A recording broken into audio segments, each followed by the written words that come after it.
Welcome, dear listener, wherever you are, wherever you rest tonight. This is your time to let go, to soften into stillness, and to drift gently into the ancient world, one soft breath at a time.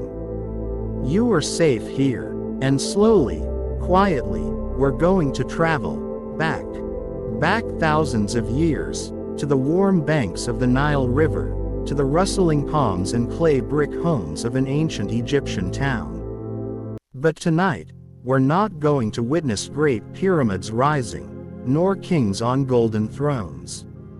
Instead, we'll walk in the soft sandals of a simple man, a scribe.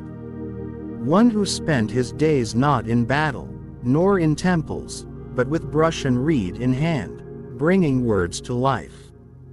This is the story of a day in the life of an ancient Egyptian scribe, told softly, so you can rest. Let your eyes grow heavy now. Let the breath move like the river, slow, winding, calm. And come with me. The sun rises slowly over the Nile. A ribbon of gold stretches across the water, as early birds cry softly in the reeds. A thin breeze rustles through the papyrus groves, brushing against the mud brick walls of the little town. Somewhere in the distance, a donkey brays once, then all is quiet again. In a small home near the edge of the village, the scribe awakens. He sleeps on a woven mat, with a folded cloth as a pillow. The air is cool still, touched by the night. He rises slowly. There is no rush. He wraps himself in a simple linen kilt, the fabric smooth and soft against his sun-warmed skin. The scribe's home is small but orderly. A narrow wooden table, a clay cup beside it, shelves lined with little pots of pigment, brushes made from reeds, and scrolls of papyrus, neatly tied. His fingers are stained slightly with ink, even now, a quiet sign of his craft. He steps outside. The light is golden now, stretching across the sandy path. Nearby, women draw water from the well. A boy herds goats gently down a dusty lane. The town stirs, but gently. The scribe walks slowly toward the temple courtyard. Today, he will copy a land deed for a farmer, and later, transcribe a prayer for a traveler. But first, he stops by the river. The water is clear, catching the light like silk. He kneels, cups his hands, and rinses his face. The Nile has always been a giver of life. He walks back slowly, stopping by a date palm.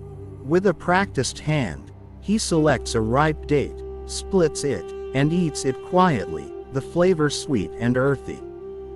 Breakfast is simple. Flat bread and figs, eaten in the shade. A neighbor greets him with a nod. No words needed. And then, he works. He sits at a low bench in the temple courtyard. The stone is cool beneath him. His tools are laid out neatly. A polished palette with black and red pigments, 2 hollowed reeds, and a small pot of water. He dips his reed into the ink and begins. Each stroke is precise, deliberate, silent. He copies the name of a farmer, the boundaries of his land, the gods that bless the soil. The lines flow like water, one after another, beautiful and calm. Later, a traveler arrives. He wears a linen robe and carries a small satchel. The scribe welcomes him quietly, with a calm gesture. The man asks for a prayer to be written, to place in the temple for his father's memory. The scribe nods, and begins again. Words flow. Words of peace, of reunion in the field of reeds, of gentle passage. He knows these prayers by heart. He has written them many times. But each time, he writes them slowly, carefully, with reverence. The sun rises higher. The air warms. Insects hum quietly in the shade. A nearby woman weaves a basket. A cat stretches lazily in the dust. The scribe pauses. He pours a little water into his hands and drinks. The coolness is refreshing. He looks out across the courtyard, and beyond, to the river, always glimmering in the distance. His thoughts drift. Not far, just softly, he wonders where the boats go, where the river ends, but then returns. His work waits, and it is good. As the day lengthens, the scribe walks home. His work is finished for now. Children play nearby, chasing one another in the dust. Their laughter is light, like birdsong. The scribe nods to a baker as he passes. The scent of flatbread baking drifts in the air. At home, he rests in the shade. He reads from an older scroll, a poem of the Nile, written by a scribe long before him. He reads it softly, just for himself. Later, as the sun lowers, he eats once more. Lentils, flatbread, a bit of salted fish. A clay cup of beer, not strong, but nourishing. The sky shifts to amber, then indigo. Shadows grow long across the village. He lights a small oil lamp, the flame dancing gently in the quiet. He opens a fresh piece of papyrus.